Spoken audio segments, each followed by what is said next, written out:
Brilliance Audio presents One Last Breath by Lisa Jackson and Nancy Bush, performed by Julie McKay. It was all he could do not to wring her neck.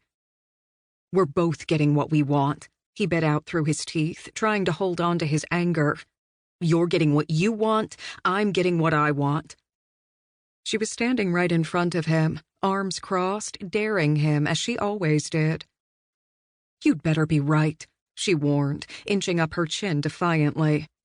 A sliver of light shot through the hotel room window from the sodium vapor street lamp outside and glimmered in her hate-filled eyes. He closed the gap between them and laid his hand against her throat. She stiffened, but she didn't back away, just glared at him.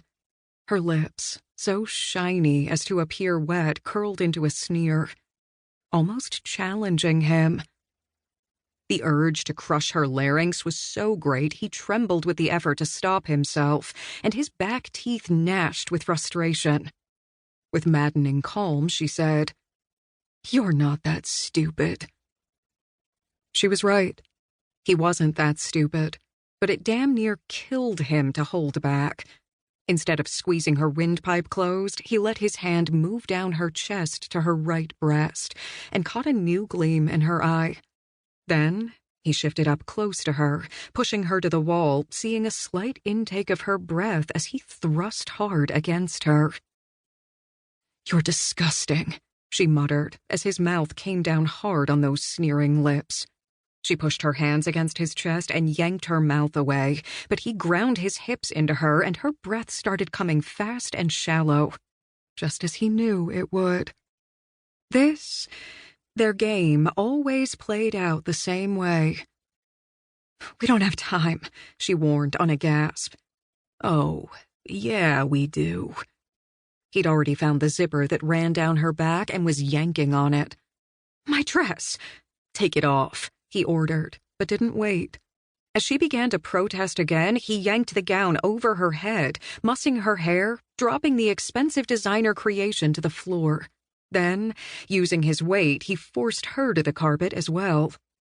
Her hands reached up, pushing off his suit jacket, working the buttons of his shirt, stripping him as he skimmed the slimming panties down her legs and kicked off his own binding pants. And then he was on her, forcing himself into her, probing her hot, moist depths, her denials muted as she met each of his thrusts with her own moans and anxious movements, her fingers digging into his butt.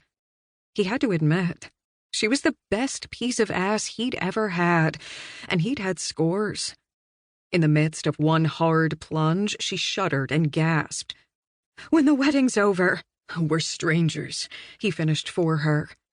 And then she threw back her head and let out a breathless scream, clinging to him.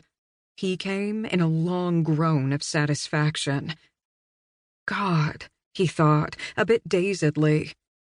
I could be with her forever. Too bad she's such a soulless bitch,